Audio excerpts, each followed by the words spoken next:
And here we come to cut point 2.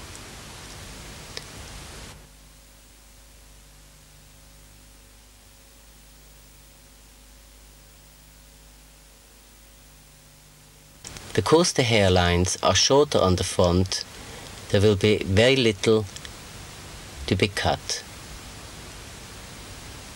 Combing all the hair down, taking almost all the sections in one,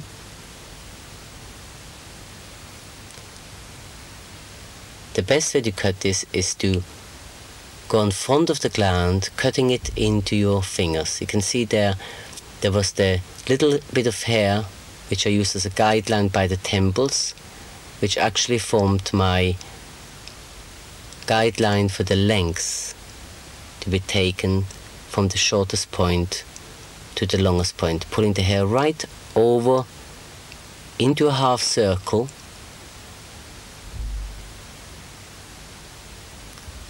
nice and clean over the ears, comb it again and again,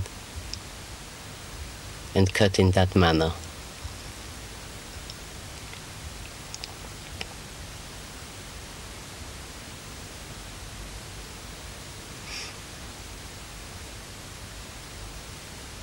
Making sure the section is absolutely clean. That's it, the gland's head slightly down.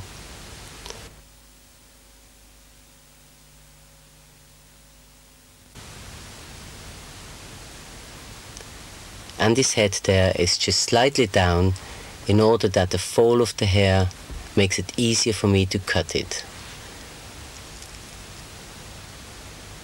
This side is already completed, and the other side we do exactly the same by standing Andy up and cutting it on eye level, just like John did on his earlier cut on the back of his model.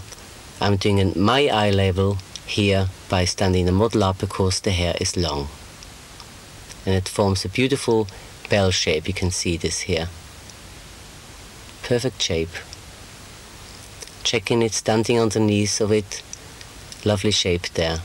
And now we go to the back. And this is cut point 3.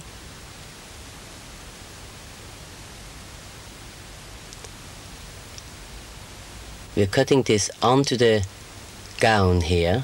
We didn't put a skin cut point there,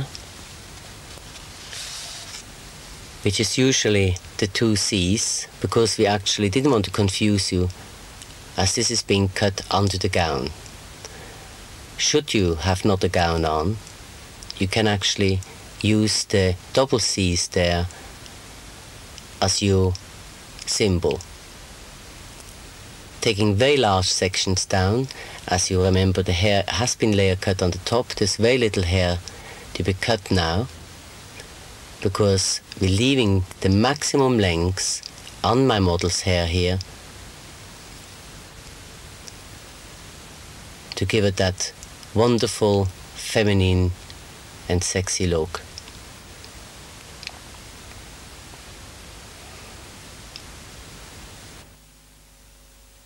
I love long hair, particularly if you can do many different styles with it by cutting it into a good shape, but leaving it to its maximum length.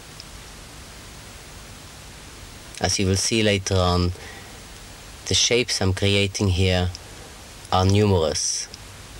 The top section there doesn't fit any longer. And now you can see actually the perm developing into the lovely soft curl once the stretching of the hair by cutting is gone.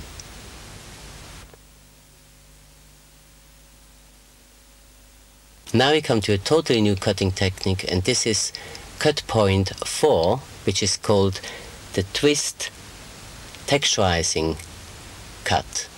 Twisting the hair and filing a sharp pair of scissors off just like that. This may look rather traumatic, but it isn't. You're actually not taking a lot of hair off, providing you don't close your scissors while you're doing it. You keep the scissors open and slide over it, twisting the hair and it gives you a very even and very soft texture to the hair with lots of volume, and it's ideal for long hair like Andy's. I do it on the front. You can see I've already done 3 or 4 sections there, twisting a little bit more here, cutting a bit more. This will create a tremendous amount of volume. You can do as many sections as you feel is necessary on your haircut. I'm basically doing it only on the back and on the front, as my perm will actually help me to create the volume. Now to the blow drying, and prior to that, of course, to the mousse, massaging it into the roots there, rubbing it in for maximum volume. My model had her makeup done in the meantime after the cutting, cleaning all the hair off the face and ready for action. I'm blow drying the hair now here with a strong hand blow dryer, using the nozzle and the vent brush to create a wave movement, pulling the hair up, creating a wave there, and volume at the same time. The principle of waves is just heat and then cooling off, heat and cooling off. If the hair is especially fine, just use more mousse or gel to create more texture to the hair. To get maximum volume on the back, I freestyle blow dry the hair.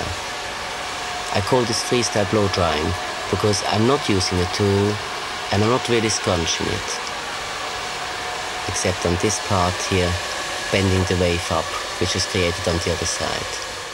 Here I'm using hairspray, spraying into the hair to leave the hair bouncy and soft.